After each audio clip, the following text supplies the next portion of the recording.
If you've checked your bank account and never seen a charge for $1 or even less that you don't recognize, this video is for you.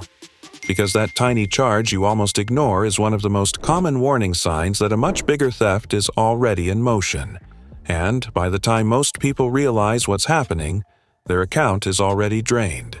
This scam doesn't start with panic. It starts quietly. $1 here, a test charge there, something small enough that you tell yourself it's probably nothing. But banks, fraud investigators, and consumer protection agencies all warn about the same thing.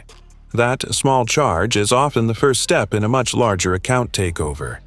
And debit card users are especially vulnerable, because the money comes straight out of real funds, not a credit line.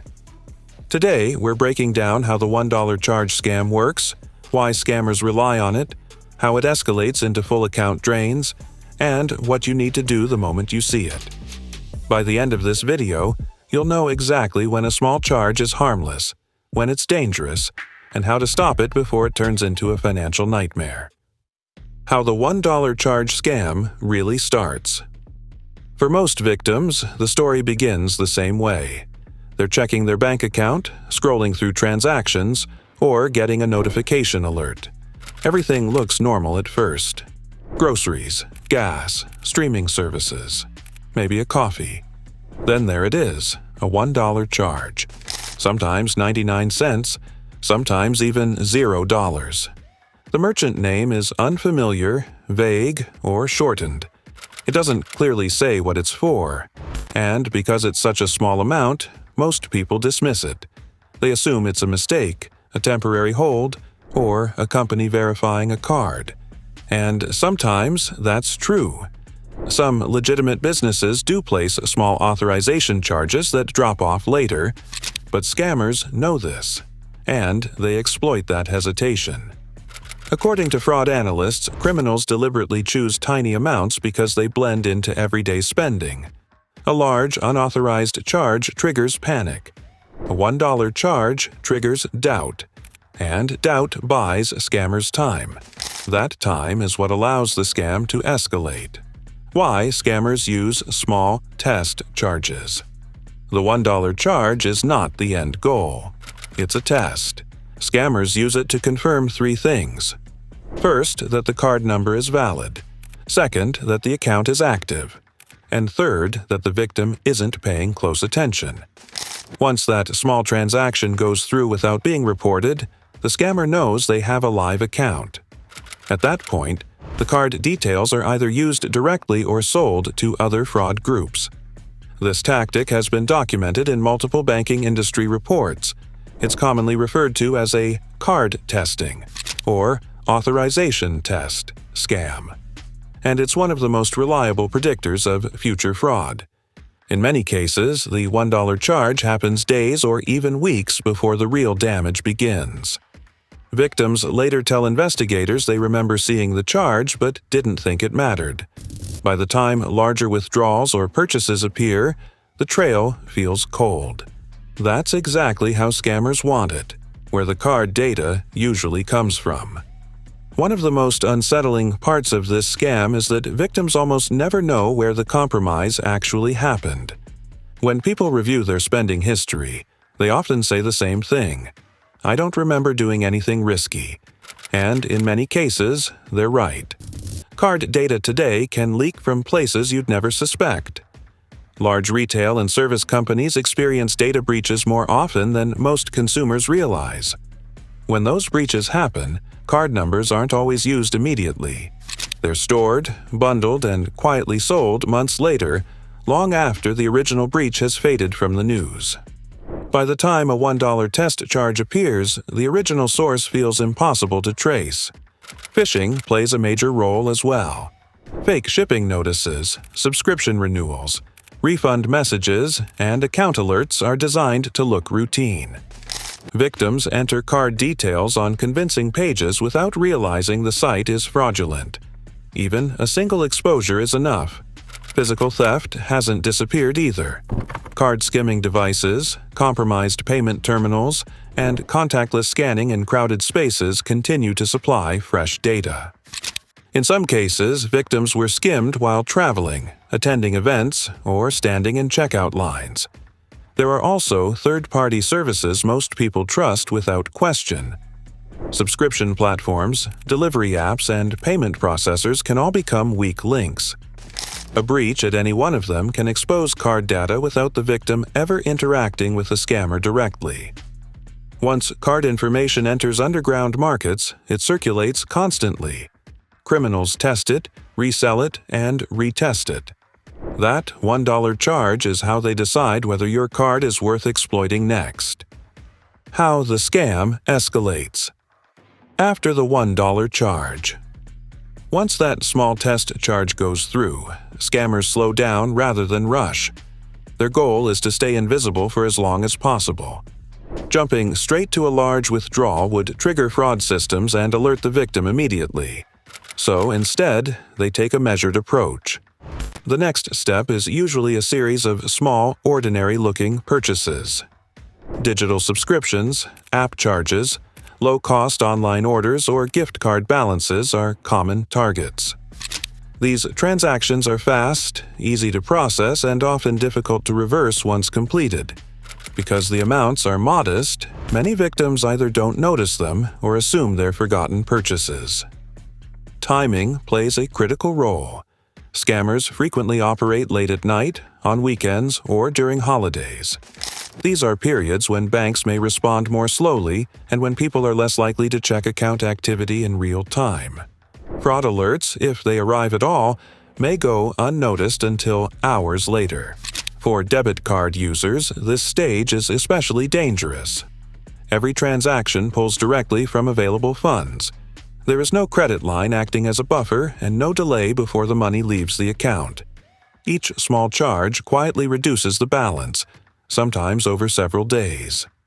By the time victims finally notice something is wrong, the damage is already done. Funds may be missing, automatic payments may fail, and financial stress sets in. And for many victims, this is only the beginning of what comes next. When the $1 charge leads to full account takeover. In more advanced cases, the $1 charge is only the beginning of a much larger attack. Scammers often combine card data with personal information from unrelated breaches. Email addresses, phone numbers, dates of birth, partial social security numbers. Enough to impersonate the victim convincingly. With that information, they attempt account takeovers, password resets, two-factor authentication tricks, fake fraud calls pretending to help. This is where many victims lose everything. They receive a call claiming to be from their bank. The caller references the suspicious charge, which makes the call feel legitimate. They warn that more fraud is pending. They say action is required immediately. Victims are then asked to verify information or share a security code. The moment that code is shared, control is lost. What started as a $1 charge turns into wire transfers, Zelle payments, or full balance withdrawals. Banks repeatedly warn that once victims willingly share verification codes, recovery becomes much harder. According to data from the Federal Trade Commission and multiple banking industry reports, small amount card testing is now one of the fastest-growing early indicators of fraud. These tiny, unauthorized charges often appear days or even weeks before much larger losses occur. In complaint after complaint, investigators see the same pattern. A small charge shows up first, followed by escalating withdrawals or purchases once the account is confirmed active. Banks report that millions of these test charges are attempted every month across debit and credit accounts. The majority of them never trigger alarms because the amounts are so low. Many customers either don't notice them at all or assume they're harmless authorization holds. That silence is exactly what allows scammers to move forward. When victims are interviewed after significant losses, their stories sound almost identical. They remember seeing a strange $1 or 99-cent charge. They questioned it. They considered calling their bank. Then they decided to wait. By the time they acted, the account had already been hit multiple times. Fraud experts emphasize that this hesitation is not accidental. It's engineered. Scammers rely on doubt, distraction, and delay. The longer that first small charge goes unreported, the more time criminals have to escalate the attack and maximize losses. Why debit card users are hit hardest. Debit cards make this type of scam especially dangerous because there's no financial buffer between the fraud and your actual money. When a credit card is compromised, the charges usually hit a credit line owned by the card issuer. With debit cards, the funds come directly out of your bank account in real time. That distinction matters more than most people realize. The moment an unauthorized debit transaction clears, your available balance drops. Rent payments, bills, and everyday expenses can be affected immediately. Even if the bank eventually reimburses the loss, the damage in the short term can be severe. Federal protections do exist for debit card fraud, but they are time-sensitive. How much you're protected depends on how quickly you report the unauthorized activity. Waiting even a few days can reduce reimbursement rights. In some cases, delays can leave victims responsible for part or all of the loss. During fraud investigations, banks often freeze or restrict accounts to prevent further damage. That means victims may be unable to access their own money for days or weeks while the case is reviewed. For people living paycheck to paycheck, that temporary loss of access can create immediate financial hardship. This is why banks consistently warn customers to treat even the smallest unauthorized debit charge as urgent. Acting fast isn't overreacting. It's the difference between a minor inconvenience and a financial crisis. Common variations of the $1 charge scam. While the test charge itself usually looks the same, what happens next can unfold in very different ways. That unpredictability is part of what makes this scam so effective. In some cases, the attack stays completely silent. The victim never receives a call, email, or text. Instead, the scammers slowly drain the account using small purchases, digital subscriptions, or transfers that blend into normal activity. By the time the victim notices, weeks may have passed and the losses can be substantial. In other cases, the test charge is followed by a call that appears to be a fraud alert. The caller references the suspicious transaction, which makes the call feel legitimate. They claim they're stopping the fraud, securing the account, or reversing charges. In reality, the call is the escalation. Victims are guided into sharing verification codes or login details that give scammers full access. There are also versions where the $1 charge becomes bait for phishing.